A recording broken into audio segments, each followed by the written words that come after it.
سورۃ المائدہ کی آیت نمبر 44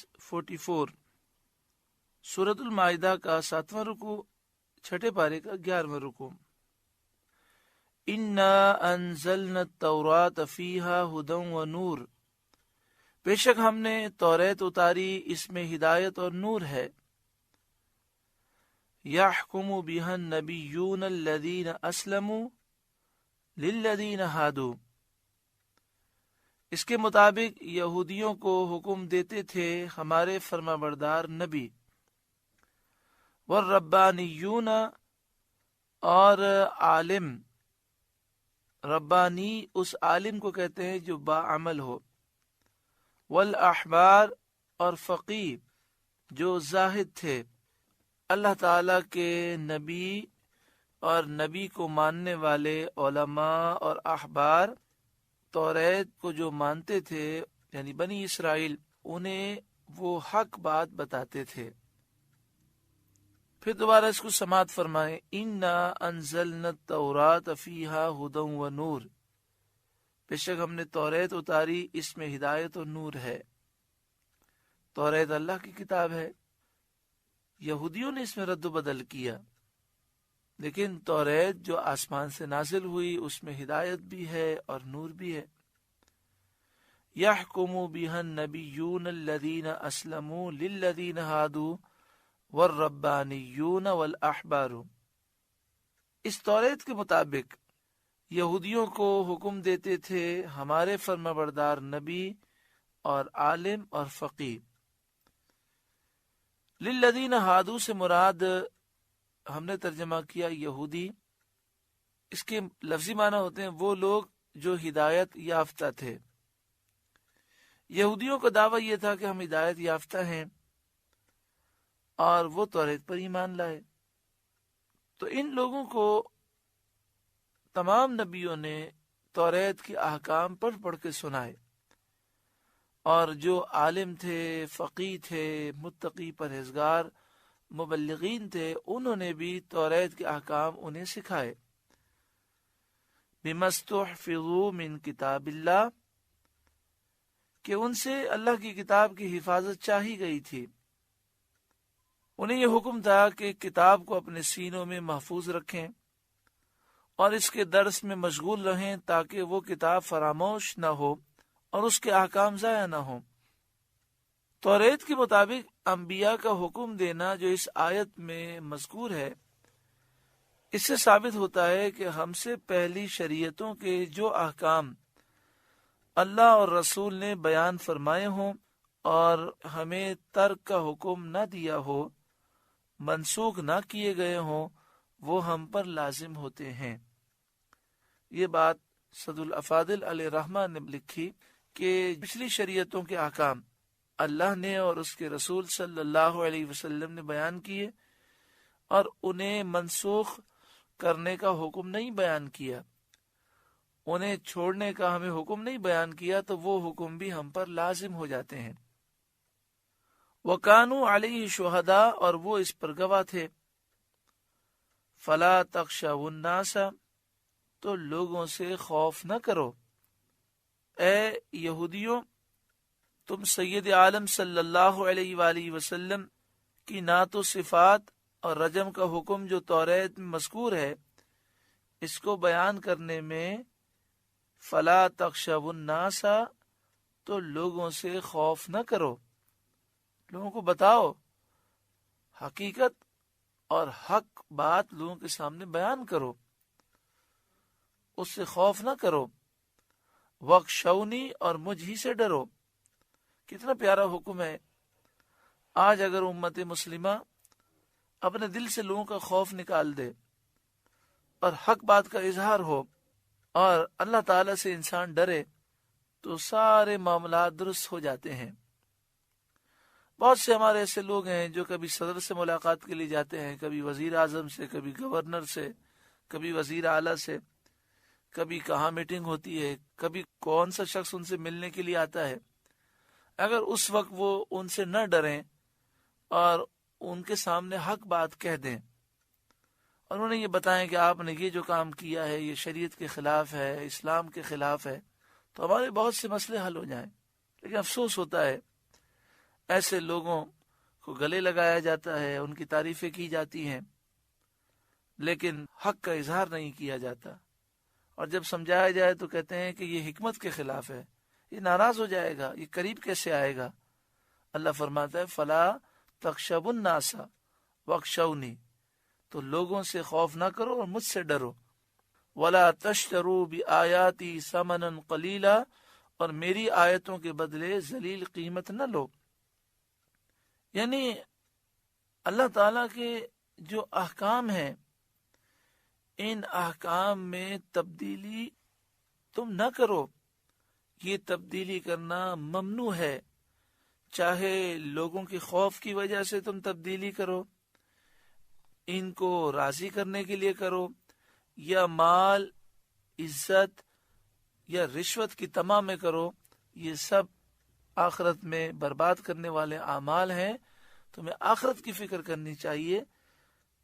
حضرت امام حسین سے جو محبت کرتا ہے اس کو سوچنا چاہیے کہ آپ نے حق بات کے اظہار کی خاطر اپنا سب کچھ قربان کیا، آپ نے یزید کے ہاتھ پر بیعت نہیں کی، آپ یہی کہتے رہے کہ یزید ظالم ہے، فاسق ہے، فاجر ہے، آپ کے بچے، آپ کے بھتیجے، آپ کے بھانجے، آپ کے بھائی سب شہید کر دیے گئے، لیکن آپ نے امت کو پیغام دیا کہ ہمیشہ حق پر قائم رہو اور حق بات ظالم حاکم کے سامنے بھی کرو۔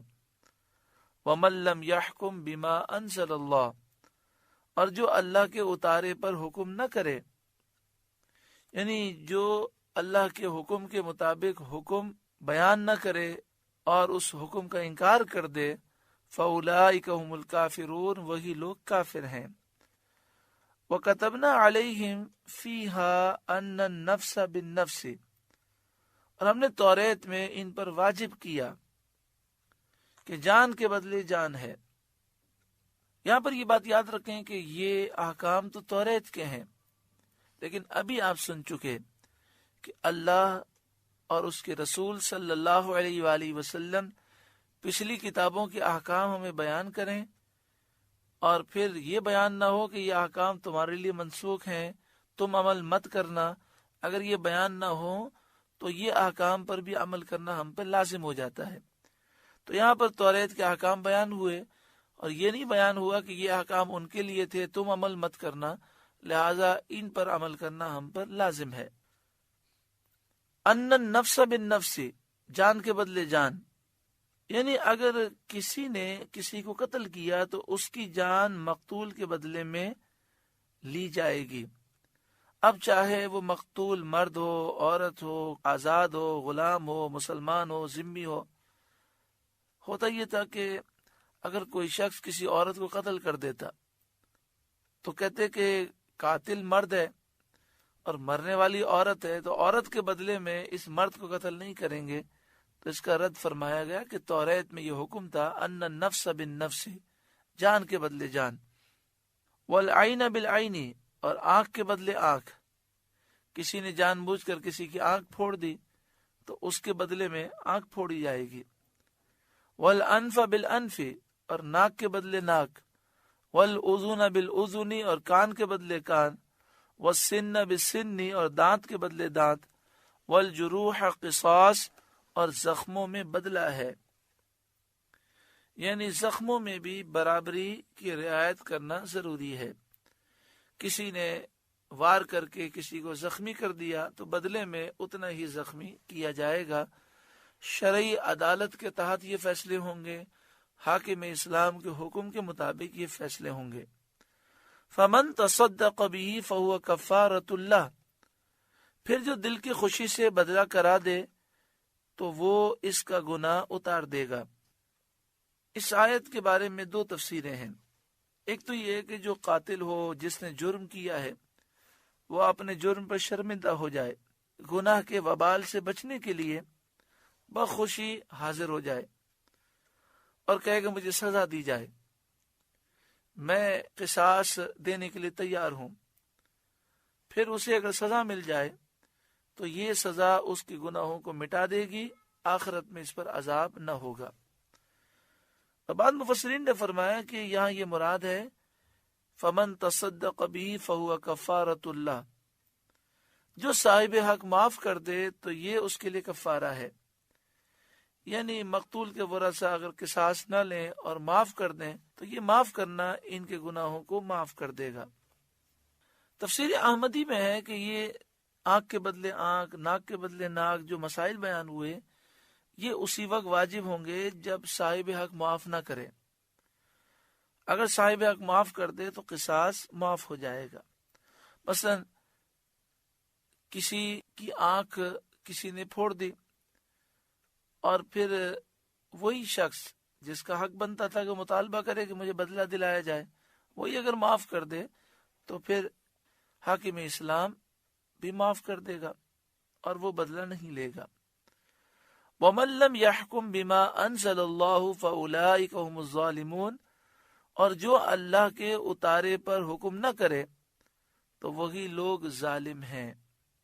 وَقَفَّيْنَا عَلَىٰ آثَارِهِمْ بِعِيسَىٰ ابْنِ مَرْيَمَ، اور ہم ان نبیوں کے پیچھے ان کے نشان قدم پر عیسیٰ بن مریم کو لائے، مصدقا لما بین یدیہ من التوراۃ، تصدیق کرتا ہوا توریت کی جو اس سے پہلے تھی۔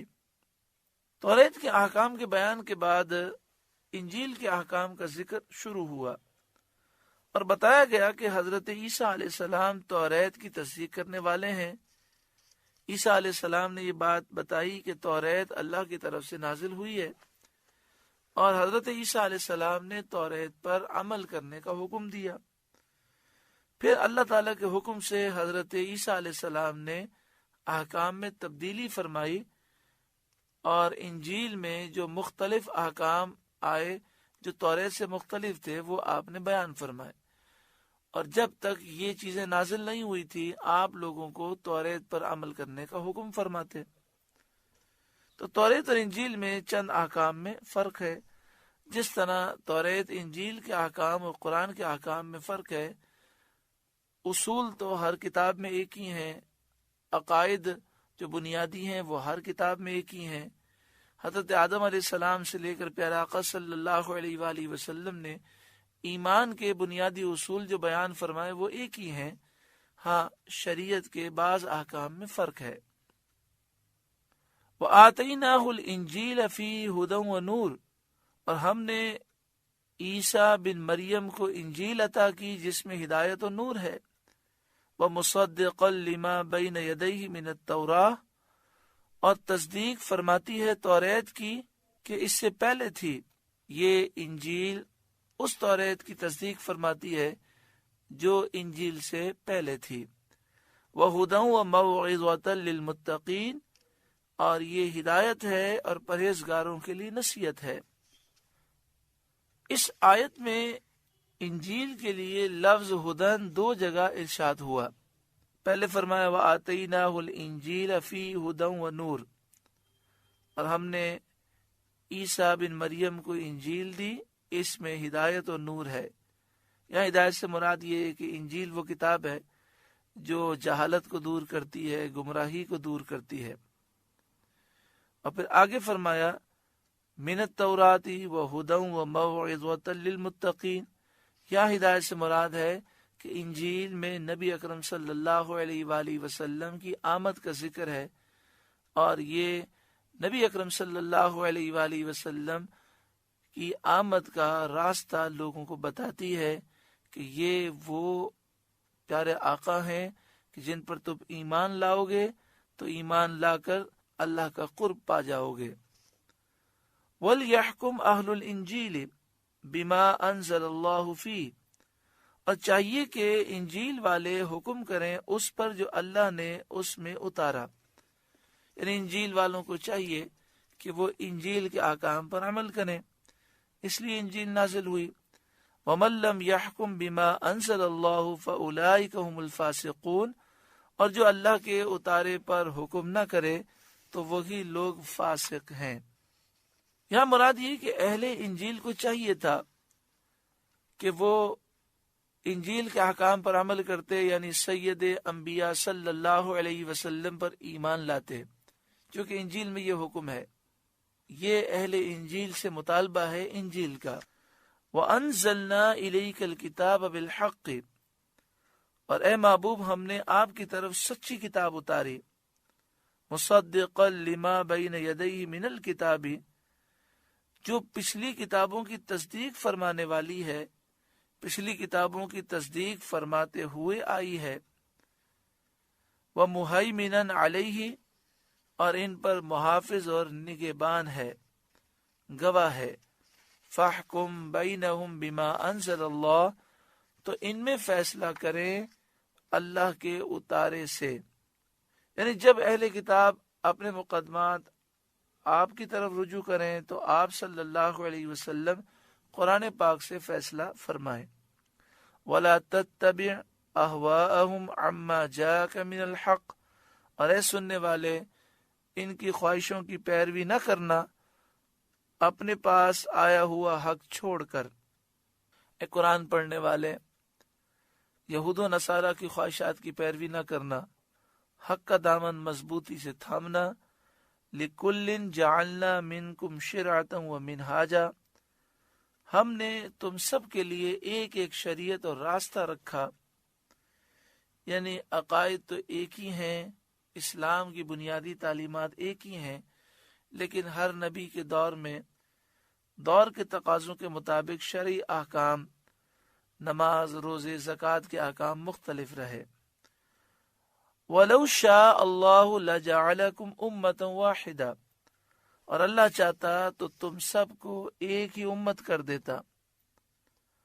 وَلَٰكِن لِيَبْلُوَكُمْ فِي مَا آتَاكُمْ، مگر منظور یہ ہے کہ جو کچھ تمہیں دیا اس میں تمہیں آزمائے، اللہ تمہیں امتحان میں ڈالے تاکہ ظاہر ہو جائے کون اللہ کی پیروی کرتا ہے اور کون نفس کی پیروی کرتا ہے۔ فَاسْتَبِقُوا الْخَيْرَاتِ، تو بھلائیوں کی طرف سبقت چاہو، نیکیوں میں آگے نکل جاؤ۔ إِلَى اللَّهِ مَرْجِعُكُمْ جَمِيعًا، تم سب کا پھرنا اللہ ہی کی طرف ہے۔ فَيُنَبِّئُكُمْ بِمَا كُنْتُمْ فِيهِ تَخْتَلِفُونَ، تو وہ تمہیں بتا دے گا جس بات میں تم جھگڑتے تھے۔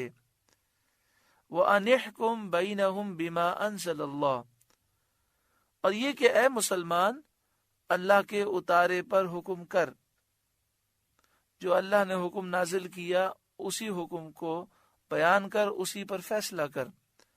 وَلَا تَتَّبِعْ أَهْوَاءَهُمْ، اور ان کی خواہشوں پر نہ چل۔ وَاحْذَرْهُمْ، اور ان سے بچ کر رہے، أَن يَفْتِنُوكَ عَن بَعْدِ مَا أَنزَلَ اللَّهُ إِلَيْكَ، کہ کہیں تجھے لغزش نہ دے دیں کسی حکم میں جو تیری طرف اترا۔ مسلمانوں سے خطاب ہے، ہر مسلمان کو چاہیے کہ یہود و نصارہ کی سازشوں سے بچ کر رہے، کہیں ایسا نہ ہو کہ وہ قرآن کی تعلیمات سے ہمیں دور کر دیں۔ فَإِن تَوَلَّوْا، پھر اگر وہ منہ پھیریں، اللہ کے نازل فرمائے ہوئے حکم کو نہ مانے، اس سے منہ پھیریں، فَعْلَمْ، تو جان لے، أَنَّمَا يُرِيدُ اللَّهُ أَن يُصِيبَهُم بِبَعْضِ ذُنُوبِهِمْ، کہ اللہ ان کے بعض گناہوں کی سزا ان کو پہنچانا چاہتا ہے۔ وہ سزا یہ ہے کہ دنیا میں قتل، گرفتاری، جلا وطنی، یہ دنیا کی سزائیں ہیں، اور آخرت کی سزا تو بڑی سخت ہے۔ وَإِنَّ كَثِيرًا مِّنَ النَّاسِ لَفَاسِقُونَ، اور بے شک بہت سے لوگ فاسق ہیں۔ یعنی اے لوگوں، تم دین اسلام کو تھام کے رہو، اگر یہ یہودی عیسائی تمہاری بات نہیں مانتے تو تم قرآن کا دامن تھام کے رکھو۔ جو اللہ کے احکام کو نہیں مانے گا وہ دنیا اور آخرت میں تباہ و برباد ہوگا۔ افحکم الجاہلیت یبغون، تو کیا جاہلیت کا حکم چاہتے ہیں؟ ومن احسن من اللہ حکما لقوم یوقنون، اور اللہ سے بہتر کس کا حکم یقین والوں کے لیے۔ بنی ندیر اور بنی قریظہ یہودیوں کے دو قبیلے تھے، ان میں باہم ایک دوسرے کا قتل ہوتا رہتا تھا۔ جب سید عالم صلی اللہ علیہ وآلہ وسلم مدینہ طیبہ میں تشریف لائے تو یہ لوگ اپنا مقدمہ نبی اکرم صلی اللہ علیہ وآلہ وسلم کی خدمت میں لائے۔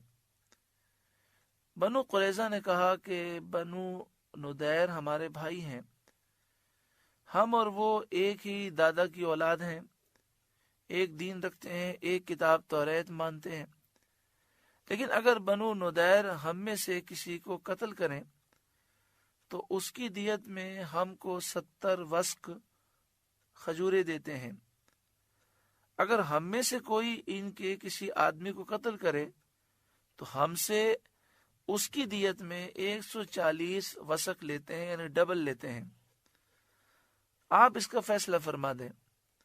تو آپ صلی اللہ علیہ وسلم نے فرمایا میں حکم دیتا ہوں، بنو قریظہ سے تعلق ہو بنو نذیر سے تعلق ہو، قریظی ہو یا نذیری ہو، دونوں کا خون برابر ہے، کسی کو دوسرے پر فضیلت نہیں۔ اس پر بنو نذیر بہت غصے ہوئے اور کہنے لگے کہ ہم آپ کے فیصلے سے راضی نہیں، آپ ہمارے دشمن ہیں، ہمیں ذلیل کرنا چاہتے ہیں۔ اس پر یہ آیت کریمہ نازل ہوئی اور فرمایا گیا کہ کیا جاہلیت کی گمراہی اور ظلم کا حکم چاہتے ہو؟ افحکم الجاہلیت یبغون، تو کیا جاہلیت کا حکم چاہتے ہو؟ ومن احسن من اللہ حکما لقوم یوقنون، اور اللہ سے بہتر کس کا حکم؟ یہ اللہ کا حکم یقین والوں کے لیے ہے۔ اللہ رب العالمین ہم سب کو عمل کی توفیق عطا فرمائے۔ اس پورے رکوع میں بار بار فرمایا گیا جو اللہ کے حکم پر فیصلہ نہ کرے وہ ظالم ہے، وہ فاسق ہے۔ آج مسلمان ذلیل و رسوا اسی لیے ہو رہے ہیں کہ ہم نے شریعت کے احکام کو چھوڑ دیا۔ آئیے ہم یہ عزم کریں کہ اب ہماری زندگی شریعت کے احکام پر عمل کرتے ہوئے گزرے گی، ہمارے سارے فیصلے اللہ اور اس کے رسول کے حکم کے مطابق ہوں گے۔ اللہ تعالی عمل کی توفیق عطا فرمائے۔ سورۃ المائدہ کا 7واں رکوع مکمل ہوا۔ اللہ تعالیٰ اس کے نور سے ہمارے قلوب کو روشن منور فرمائے۔ اللہ اللہ اللہ